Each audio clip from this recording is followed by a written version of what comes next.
What's up, everyone? Welcome to Shot Callers Esports. I'm Matt Hempstead, and joining me today is one of the very best Super Smash Bros. Melee players in the world, Jeffrey X. Williamson of Team Tempo Storm. How you doing, man?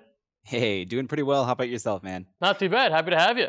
Thank you. So starting off, Melee is a game that I kind of played throughout my childhood on Nintendo GameCube, but when I was playing, I would pretty much just run around and do, dash attacks, not even knowing they were called dash attacks.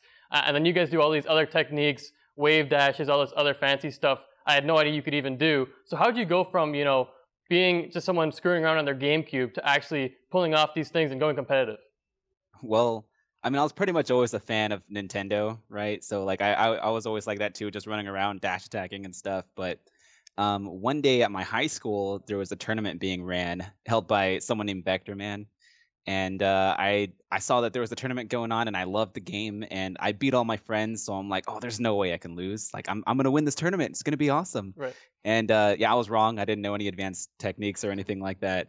But yeah, I saw the advertisement for the tournament, and that's what drew me in at the very beginning. So I entered, and I got my butt kicked, and I was kind of just inspired after that tournament to practice and get better because I knew there were going to be more tournaments. So that's pretty much where it started. That was back in 2006. Yeah, because when you're playing this game, you really don't even notice that there's all these fancy things you can do. When you're young, you just kind of screw around and spam the A button as fast as possible, and then you've taken it to the next level from there. Not just failing these event matches, but now you're one of the top 20, top 10 players in the world. Yeah, that's pretty much how it starts, man. And every now and then I still do that. I just kind of mess around in the game. For sure. Yeah. So you see all these other fighting games, all the Street Fighters, the other Smash games, but a lot of people would argue that Melee is the biggest, despite it being one of the oldest. Why do you think that Melee is so popular nowadays when you compare it to all these other fighting games? Well, I think there's like a couple big reasons for that. Number one is the game mechanics, like the way that you can move around and like just the way that everything flows together, which isn't the way that the developer intended it to be, but it just turned out being like this really awesome game with like a whole bunch of different combos and setups that you can do, and the movement's just really cool. Another reason is that it's a bunch of really cool Nintendo characters, and a lot of people grew up with Nintendo, like myself included, and I think that's also what draws people to be like, oh hey, we see Mario fighting Fox McCloud or Pikachu and stuff like that, and they're like, oh, this is cool, like there's a game like this, let's check it out. And then they realize there's this whole big eSports scene, and it's really the game mechanics that keeps people in. So I feel like it's Nintendo and like the characters that you grew up with is what like makes you want to watch it in the first place, and then the game mechanics and all the gameplay and all the hype and stuff is what makes you stay. Right, but with that said, I mean, this game came out in 2001, and it's one of the few games out there that's played competitively that has like no patches, there's no DLC. It really is the same game for the past 16 years now. How does it stay fresh, not just for you, but like from a viewing audience? I think a huge part of it is the defensive mechanics in the game, the way that you can change which way you're sent and stuff, and it basically changes the way that you do combos and setups and stuff that keeps everything fresh. There's like a whole bunch of little tiny things in this game that changes into this huge different thing that even after 15, 16 plus years, we're still trying to figure stuff out and still haven't seen everything. And the metagame's always evolving, which is pretty insane. Yeah, it's definitely cool to see a game that's this old just evolve without any changes to it. But you mentioned the Nintendo characters beforehand and how that's kind of one of the big draw-ins to it. Your guy is Pikachu, and I mean, even though he's not necessarily a top-tier character, he's one that you've kind of attached to. How did that come about? Why was Pikachu your guy? Well, growing up as a kid, I always liked Pokemon, right? Of course. So I saw that Smash Brothers was coming out for the N64 at first, and I saw that Pikachu was in the game, and I just got super excited. I'm like, I have to try this game. Pikachu's a fighting character. What? That's insane. So I picked Pikachu from the start, and then when Melee came out, I still kept playing Pikachu, and I don't know, I kind of just kept playing him just because he was my best character and character I was most familiar with. So it just happened to be that's kind of what happened. So when I learned advanced techniques and entered tournaments and everything, I practiced all as Pikachu, and to this day he's still my best character, so I just keep using him. And over the years, I know you have some secondaries, Young Link being one of them, even though, again, he's not necessarily one of those top tier guys. Have you ever considered getting, expertise on the Fox and the Falcos? I know you play a little bit of Falco as well, but have you ever thought really switching to one of those top tier guys full time? Yeah, I do practice them a lot. I practice pretty much all the characters, all the high tiers included. So like Fox, Falco, Marth, Captain Falcon, all those kind of characters. And then of course like Young Link and the mid tiers, Mario, stuff like that. But like after playing them all for so long, I've gotten good with most of the characters. But Pikachu still kind of just remain my best. There's something just natural about playing Pikachu for me. Something just clicks. Like something's just like, hey, this makes sense. And for some reason that just happened to be my character. Like no matter what I do, Pikachu is just the best I perform with. So I just end up using him in tournament. But I do like playing the rest of the cast when I play just casually. Fair enough. And I mean, you've definitely had success with Pikachu over the years. Most recently, you were at CEO where you got a third place finish. Congrats on that. Thank you. But in the semifinals, Hungrybox, you were so close. You took him all the way to Game 5 in that last stock. Do you think you're getting close to finally being able to take down Hungrybox? And like just in this year, he's kind of been unstoppable almost.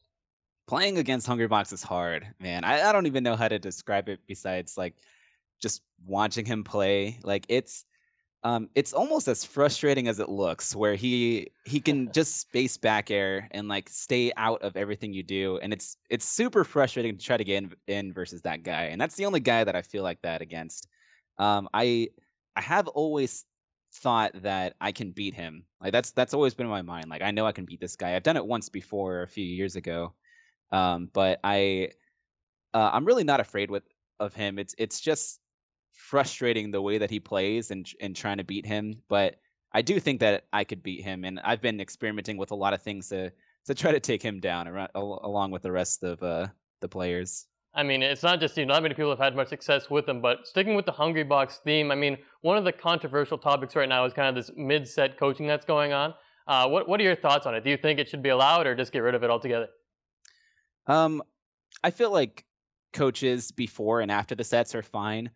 During the middle of the set, I think that's a little, I don't know. 30 seconds really isn't too much to really throw me off, because that was the standard at CEO. You get 30 seconds sometime in the middle of the set. Right. But even that, it's enough to kind of just throw you off, And I think it should more boil down to yourself as a player to try to figure things out and beat your opponent, other than someone else coming in and saying, "Oh, Axe likes to neutral air after every down tilt that he does," and he just points that out, and Hungrybox is like, "Oh, thank you," and then that's it. And I feel like it should be more up to the players to figure things like that out.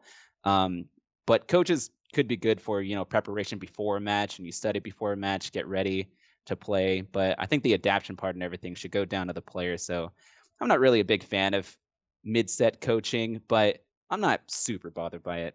Yeah, I agree with you. It's a little weird at times just to have the whole gameplay and the series get interrupted from time to time. But nonetheless, at CEO, seem to be having a pretty good time in the ring. I mean, you're taking selfies with fans in the middle of matches, and you're talking with your coach Pikachu at the same time. Is that just kind of your mindset going into these sets? Is just to have fun and then have it the result move into your gameplay?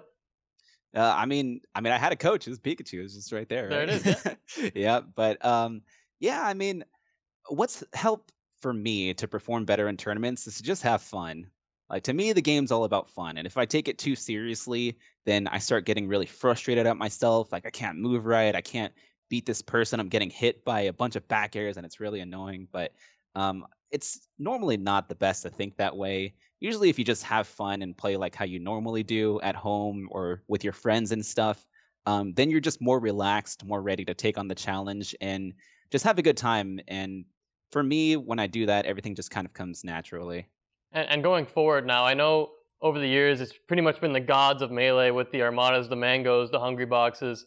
And you're kind of considered a demigod, just right below that tier, but still obviously a top Melee player. Do you think that you can crack into that top tier at some point and become one of the gods of Melee, perhaps? I do think that I can beat them all. I've always had that feeling, and I think that they're all pretty much more consistent than me. Like it's really hard for me to play well all the time, For but sure. when I do play well, I feel like I can beat basically anybody, and I feel like pretty much anybody feels like that. But um, I feel like I've had the proof where when I know I'm playing well, and then I go up against one of the gods, like Mewtwo King or Mango or Hungrybox Left and whatever, I end up taking sets, right? Like when I feel like ready and I feel good, I end up winning a lot of times when I feel that way, and it makes me feel like I know that I can beat them, and it's all a matter of being able to play consistently well and just doing the proper preparation beforehand. Absolutely. I mean, a lot of your sets with these guys go down to the wire too. So it's not like it's one side where a lot of them are just stomps one way or another. Some of your matches against these guys are super entertaining. But the next big event for you, I guess, is EVO coming up. And from a watching perspective, it's one of my favorite tournaments to see. Do you feel that way as a participant at EVO? Like, is it as great for us as it is for you to participate in? Oh yeah, it's a ton of fun. You go there and I get to play video games the whole day. So like, it's just awesome, and I really enjoy interacting with fans and just meeting new people and stuff. So for me, it's always a blast. Tournaments sometimes, especially like as large as Evo, can be very stressful Right. beforehand. But that's another part of my training, like just being able to not let the pressure get to me and just be relaxed and just have fun. So just have a fun time. So for me, yeah, it's a ton of fun. So I'm looking forward to it. And going into EVO, do you have any special preparations in place for this tournament, or just the same old go and have fun? Um, just practice a lot of practice, and just making sure I'm ready, make sure I'm feeling good, and like I said, have fun. But a big part of it boils down to practicing beforehand. Like you got to practice, you got to learn new techniques, you got to make sure you're prepared, make sure you're feeling good, and if you're not 100% on some technique or something, then practice that technique until you get it down. So, in short, a lot of practice. Fair enough. And I mean, Yeah. with that practice, this whole net play thing that's kind of been taking over lately, does that help you at all? Especially you're kind of in Arizona and your partner, Temple Storm partner, S2J, is off in California. Do you ever practice with him at all over net play, or do you just pretty much keep it local? Every now and then I play with S2J, but I usually keep it local. As far as net play goes, my main person that I play with the most is Meds. He's number 2 in Arizona, and he lives about 2 hours away from me. Okay. So I practice with him every now and then on net play, and net play is amazing in my opinion. It's not perfect, so you can't practice everything on it because there's that lag. Right. But it's still good to get in the habit of like it's good to get you in the habits of being able to do combos and fighting a real opponent and stuff like that. And net play has just opened up a whole new era of players. It's pretty ridiculous. Yeah, and with this whole new era now going to EVO, do you have any expectations for yourself going into this tournament? Like, what can we expect out of Axe at EVO 2017? Well, I'm hoping to get top 8. That's like my short-term goal, right? Like the goal is to get to top 8 and then work from there and see like who I can beat from there on. But the bigger goal really is to play well.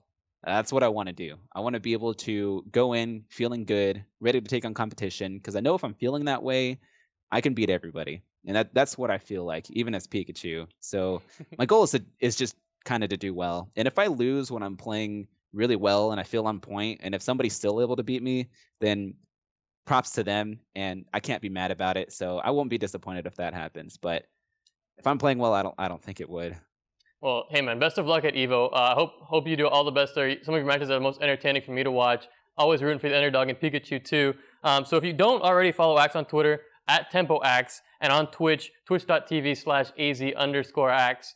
So make sure you check him out. He's going to be at EVO in just a few weeks, so tune into that and cheer him on as well. Axe, thanks so much for coming on, man. Of course. Thank you very much for your time.